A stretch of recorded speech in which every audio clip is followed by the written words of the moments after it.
Hey there, and welcome back. In today's episode, Granny Smith is reminiscing for her days as a swimmer and a diver, so she buys a tonic from the Flim Flam brothers after attending their show with the rest of the Apple family and witnessing them curing a pony who needs crutches to walk with it. Personally, I don't think I'd buy water for homeless children in the desert from the con artists who nearly scammed me and my family out of house and home, but I've never witnessed a pony who needed crutches to walk being cured in 15 seconds before. However, after coming back later that night, the Apple sisters discover the exact same pony being cured again and dancing out the door in the exact same way. After pursuing him, they discover that his name is Silver Shill and that he works for the brothers, who admit that their tonic is a fake, but persuade Applejack to keep quiet for the sake of Granny Smith, who's getting the placebo effect in full swing here. I don't know why it never occurred to the brothers that somebody might come back a second time and notice that it's the same pony saying the same lines being cured again, but to cut Mr. Shill a break at least, it's probably hard to get any other job with a name like that. All seems to be going well enough at first, but all too soon the lie escalates out of control, and it's up to Applejack to do the right thing before it all comes crashing down right on Granny Smith. So how does the episode turn out? Let's get the second opinion. Ooh, that actually might not be a bad catchphrase. It's catchy, it's cheesy.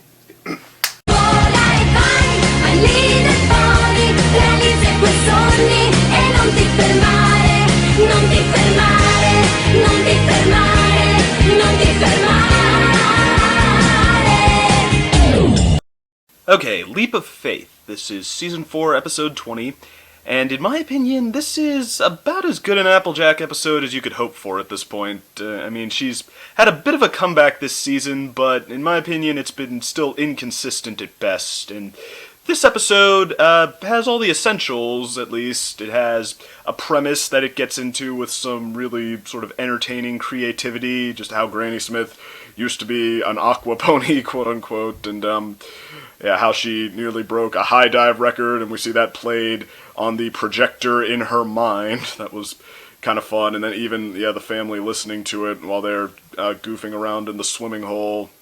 How they're playing pranks on each other, Big Mac with a shark fin and that kind of stuff. That was fun, so I'd say they went at it with gusto at least, and then the return of the Flim Flam brothers, of course, that was pretty fun to see. You can't not enjoy them, but anyway, and then also as far as Applejack is concerned, it at least doesn't have her acting out of character. I'd say that, this doesn't at least make the mistakes that a lot of the past episodes that were just sort of okay or worse made. This one, it comes up with a conflict for her to face, a true conflict that deals with her honesty, how that's her element, and it feels like a test for the Applejack we know, the mature, diligent, sincere character. It doesn't try to make her a little meaner or a little crazier or drag the same conflict we've seen so many times already out of the closet without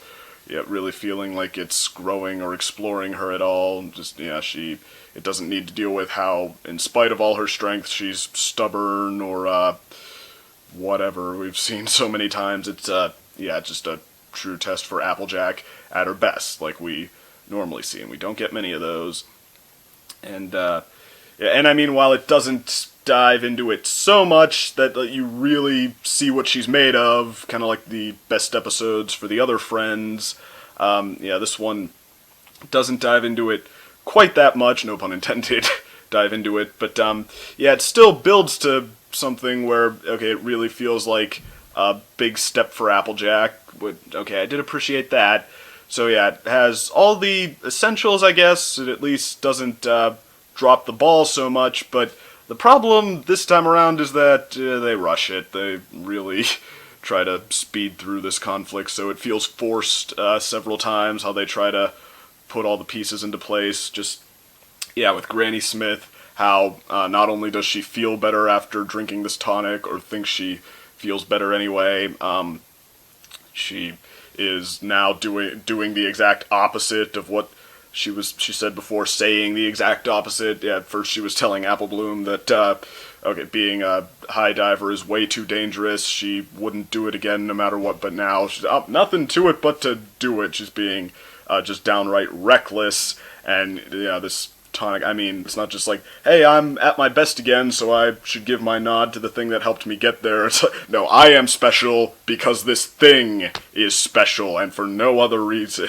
is what it starts to come across like. So, okay, they go a little too far with how Granny Smith and Apple Bloom start just lauding this Tonic and the Flim Flam brothers, the two who tried to run the family off the farm before. But okay, so and plus how everyone just is fooled by how quickly they're taken in and how quickly Applejack, going along with it, escalates out of control. Like, they keep throwing her in the spotlight and saying, it does work, right? Before she even has time to think about it. And this Silver Shill character, too, he just keeps almost jumping back and forth. See, Applejack, you showed me that honesty is not always the best policy. And then just like 10 seconds later, after she stands up for that it is, he does a complete 180 there. So, okay, it felt rushed, but little said, it didn't, still didn't drop the ball, I don't think. Like, it didn't break my interest in the episode. It did annoy me a little bit, but, I still had a lot of fun seeing Granny Smith go.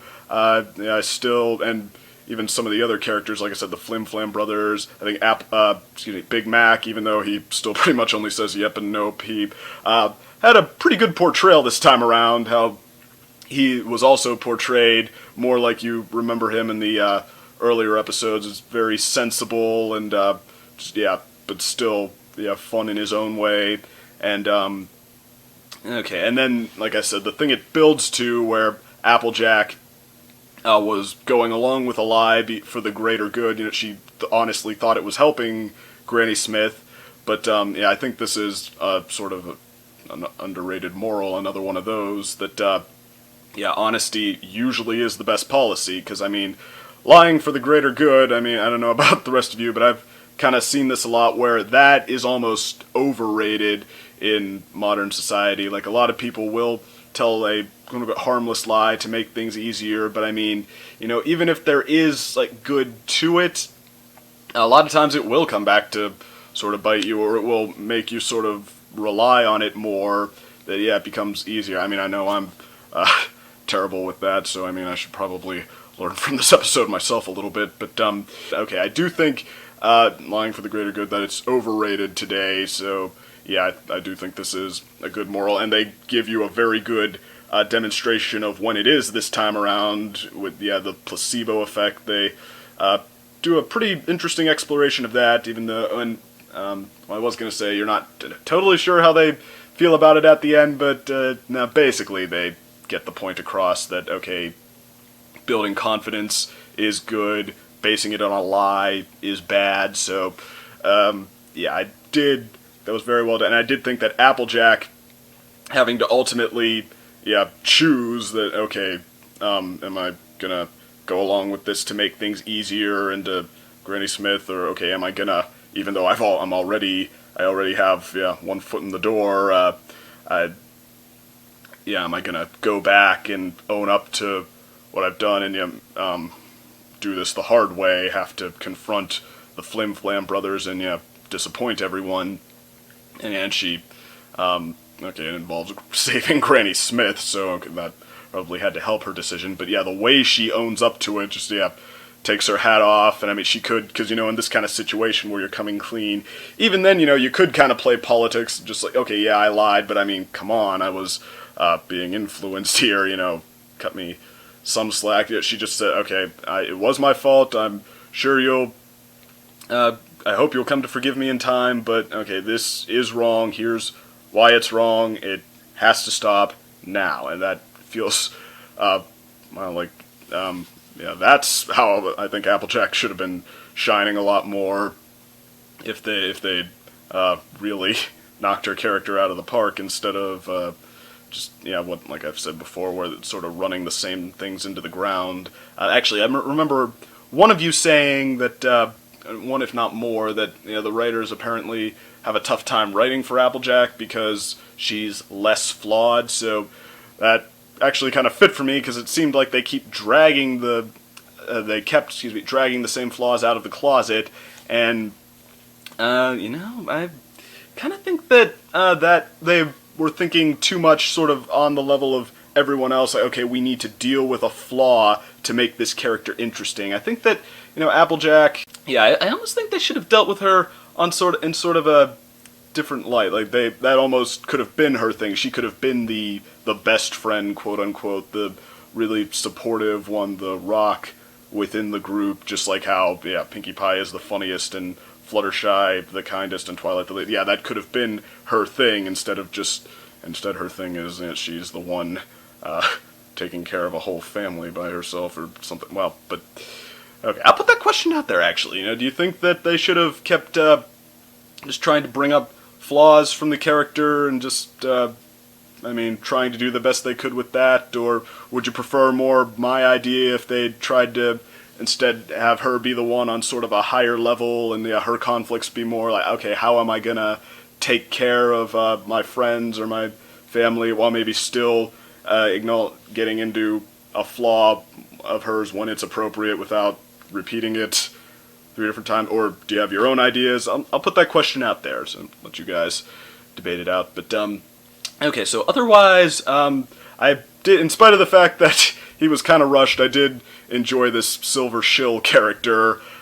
He reminded me a little of Coco Pamel from Rarity Takes Manhattan. It's someone who is going along with something wrong and then is inspired to do the right thing. And it did feel a little more rushed than with her, so that's at least one thing I'll give Rarity Takes Manhattan over this one. But yeah, and or Coco Pamel, they had this sort of sensitive moment where it felt like, somebody who really has it in them, is inspired to do the right thing and make something of herself, who, yeah, as she's just starting out on her career. And this time with Silver Shill, he seems like a guy who's been around the block a few more times, and Applejack has inspired him, not to start to set out to live up to his potential, but just to wake up, to start doing the right thing. And and actually, Coco Pamel, where it's even like, it's kind of funny, the character design, because she seemed like just the cute little sweetheart who you knew had it in her, but okay, you just, this is about how they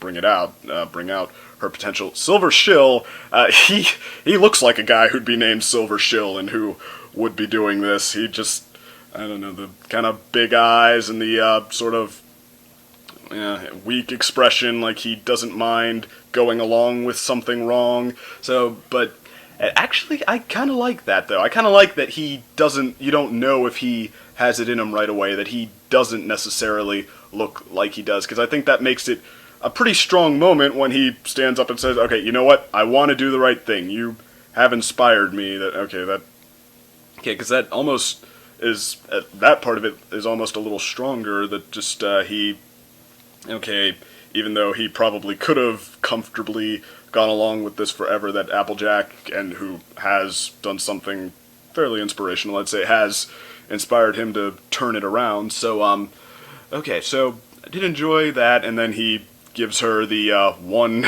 coin he made through dishonest sales, and that becomes her rainbow thing. Applejack gets her rainbow eye moment in this episode, which, I'm assuming they're going somewhere with that. Like, we still had a magic box that they needed to find the keys for lying around, so, and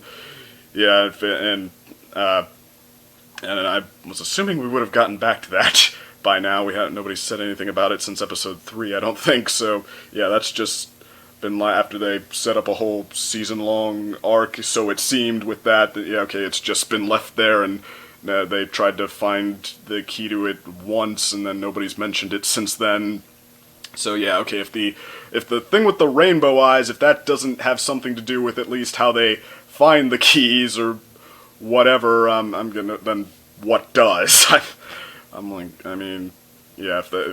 that hasn't been them setting it up, then okay, I think that it might be kind of a botched concept then, because alright, then just, leave it lying around to get back to it right at the end, because, I'm assuming they're not just going to forget about it, because, we probably have to get back to it, and we only have a few more episodes to do that, 6, so, I'm wondering when they're going to mention it again, but, okay, that's my guess, that it has something to do with the rainbow eyes, or whatnot, and most of you are probably nodding your heads knowingly right now for one reason or another, but anyway, okay, so that's pretty much all I have to say about that. So Okay, otherwise, yeah, I thought this was a good episode, in spite of everything. I mean, not like, pushing the bar for great, but, yeah, just still good. It was solid. It was rushed, but it was solid. I enjoyed it. So, okay, the next one is testing, 1, 2, 3. So, take care. See you there. Doesn't do anything. What you call this?